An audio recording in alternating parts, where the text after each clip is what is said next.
Je m'appelle Eric et je suis reporter. J'ai récemment découvert Charleroi et le Sud-Hainaut. C'est une région qui a plein de visages différents, que j'ai appris à connaître à travers ceux qui y vivent et qui y travaillent. Benoît par exemple, que j'ai rencontré à l'aéroport de Charleroi-Bruxelles-Sud. Il est l'un des 700 collaborateurs de ce superbe aéroport, devenu le deuxième de Belgique.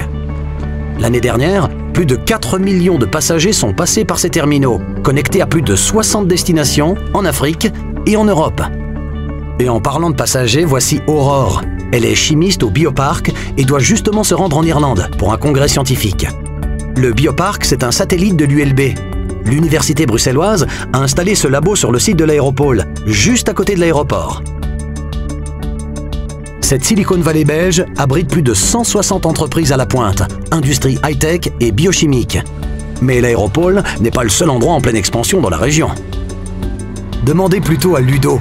Chauffeur de camion, il emmène souvent des chargements de cette région vers tous les coins d'Europe.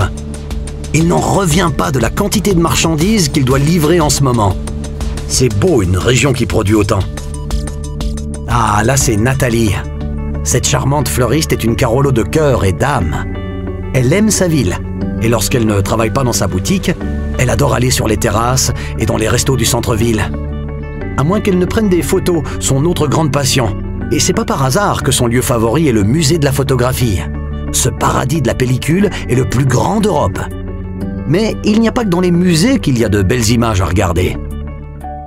Prenez le domaine d'Hervé par exemple. Son exploitation agricole se trouve au cœur d'une terre magnifique. De là à la frontière française, de pittoresques villages se succèdent, avec leurs places, leurs ruelles, leurs rivières, leurs champs. Certains de ces villages ne sont qu'à 10 petites minutes de la ville. Raison pour laquelle on y rencontre souvent des citadins venus apprécier le bon air de la campagne. Et parmi ces citadins, Chloé, une jeune comptable qui vient souvent souffler au barrage de l'Odeur. Pendant les vacances, elle donne des leçons de voile aux touristes. Mais elle vient aussi s'y promener pour la journée, avec son compagnon et leur petit Antoine, qui peut rester là pendant des heures, à regarder tous ceux qui viennent profiter de la nature.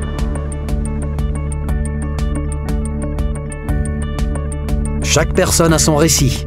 Et ensemble, tous ces récits en disent long sur cette région pleine de ressources. C'est sûr, Charleroi et le Sud-Hainaut n'ont pas fini de vous étonner.